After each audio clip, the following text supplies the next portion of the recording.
あなたは他人の宗教を押し付けられたことはありますか？遡ること7年前の2015年9月、インドウッタルプラデーシュ州のある村で信じがたい事件が起こりました。その日の夜、モハマドさん一家は自宅で静かな時間を過ごしていました。しかし突如として家族の平和が奪われることになるんです。出てこい！外から怒鳴り声が聞こえたかと思うと、玄関のドアを蹴破り100人以上の男たちがなだれ込んできました。さらに男たちは父親と息子を外に引きずり出し、殴る蹴るの暴行を加えます。母親と娘が泣き叫んでも暴徒と化した村人は止まりません。そして村人は父親を殴り続けながらこう言ったんです。お前らが牛肉を食ったからだ。牛肉を食べた家族に対するリンチ事件。なぜ村人たちはこんなにも凶暴化してしまったのか。そこには宗教の対立を利用する政治家の企みがあったんです。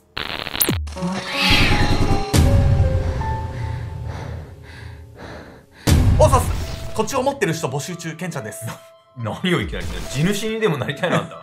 違うんです。何実はですね、このね、アルゴンのね、スタジオをね、ちょっとシーシャバーにしようかなと思って。ここここじゃなくて、新しくスタジオを作あ、って。だから土地なのね。ベトナムの皆さんも来れる場を作ろうかなと思ってて、今、新宿か恵比寿か渋谷で探してるんですけど。土地じゃないでしょ。物件ね。あんまいいのがなくて、教えてっていう、ちょっと甘えでございます。はい。やみやみこです。本日皆様にご紹介するのはインド国内で起こった数百人によるリンチ、インド牛肉殺人事件について。名前が物騒。またなんかよくわかんない時期で、牛肉好きを狙ってんの？これどういうこと？牛肉好きっていうか牛肉を食べてる人をね、狙った事件なんですけれども、どんな世界線？それでは早速インド牛肉殺人事件、一体どんな事件だったのか見ていきたいと思います。村人による襲撃。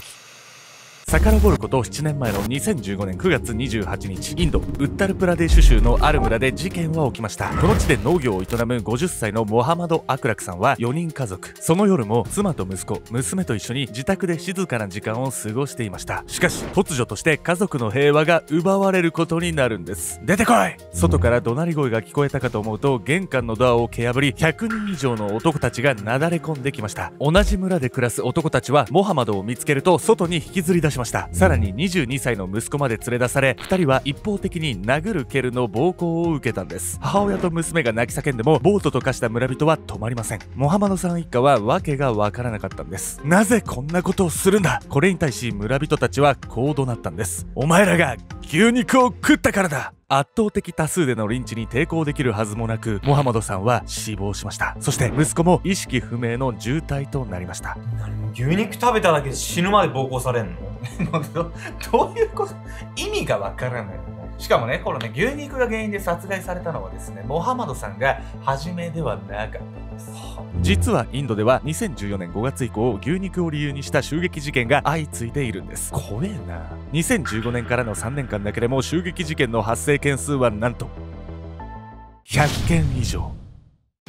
この期間に少なくとも44人が殺害され、280人が負傷しているんです。さらに被害に遭っているのは大人だけではないんです。2017年6月22日には若干15歳の少年が殺害されました。少年はニューデリー近郊のハリヤナ州で列車に乗っていたところを十数人の男たちに襲われたんです。男たちは少年に向かってこう言いました。お前、牛肉を食べてるな。男たちは怒り狂い、少年を刃物で刺したんです。もうめちゃくちゃだなこいつら。それが致命傷となり、少年は理不尽にも短い人生を終えることになったんです。襲撃事件多すぎるし、中学生の子が牛肉食べただけで殺すまでする？あんたわかる？これどういうこと？わかるわけがない。牛肉大好き。豚肉も鶏肉も肉好き。なんと恐ろしいのは、インドの普通の市民とかね、リンチに参加してるんですよ。でもこれにはね、インド国内のね、政治とか宗教とかそういう複雑な要因がね、絡み合って起きてしまった事件なんです。引き金。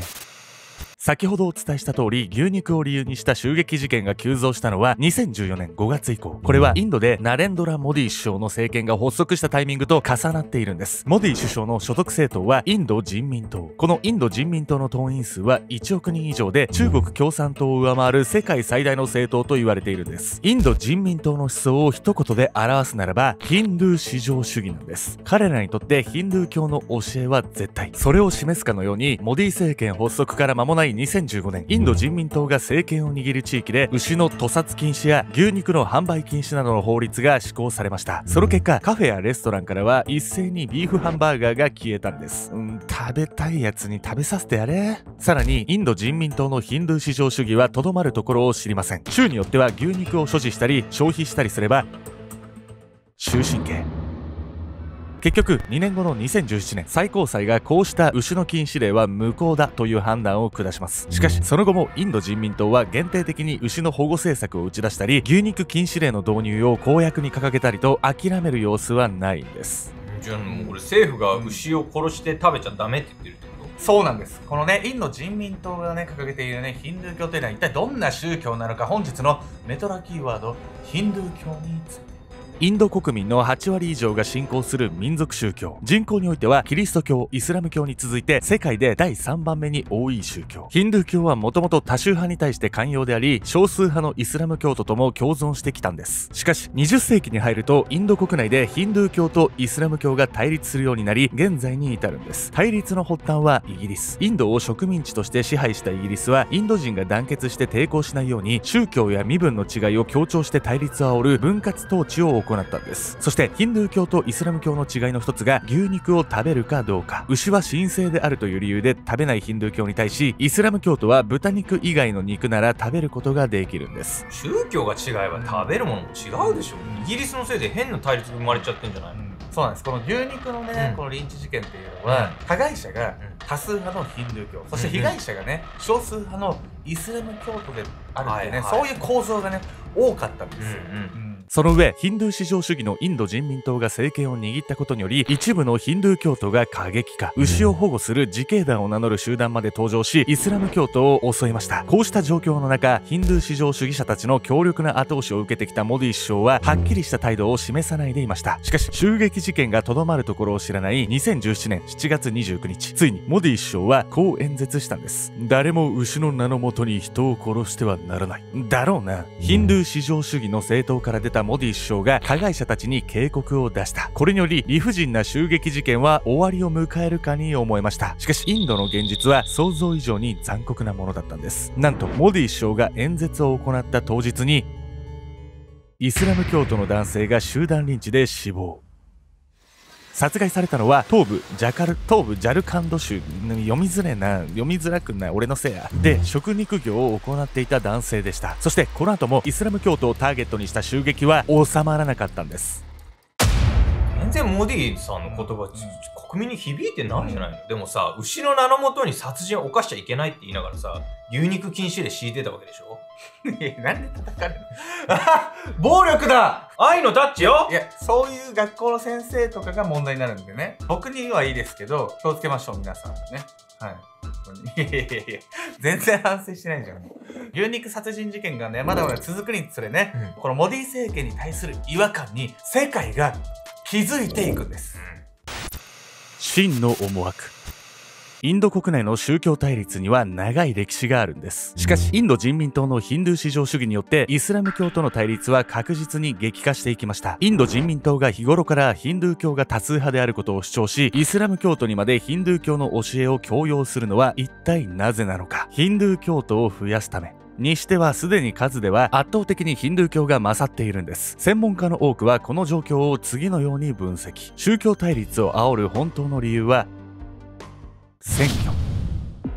インドでは選挙運動中に宗教的憎悪を煽る行為は禁止されているんですが、国民から政治家に選出されてしまえば表現の自由として認められるんです。そのためヒンドゥー至上主義を強調し、イスラム教徒を敵視させることで自分の党に票を集めようとしていたんです。こっすいなやり方。イスラム教徒が身の危険を感じ、イスラム教に味方する政党を応援すれば、さらに対立は深まるばかり。これにより普段はカーストと呼ばれる身分制度で分裂しがちなヒンドゥー教徒たちが結束し、インド人民党にはより多くのの票が集まるんです。それを証明するかのようにインド人民党の支持率が低迷していた州でも牛肉による襲撃事件が発生するとインド人民党の支持率は向上、ついには政権を握るまでになったんです。つまりヒンドゥー教とイスラム教の対立は意図されており、市民による襲撃事件も思惑通りだと言えるんです。こんなたくさんの人が被害に遭ってんのにさ、選挙優先して市民を政治利用するつもりなのこの人は。あくまでね、そういった見解もね、あるんですよね。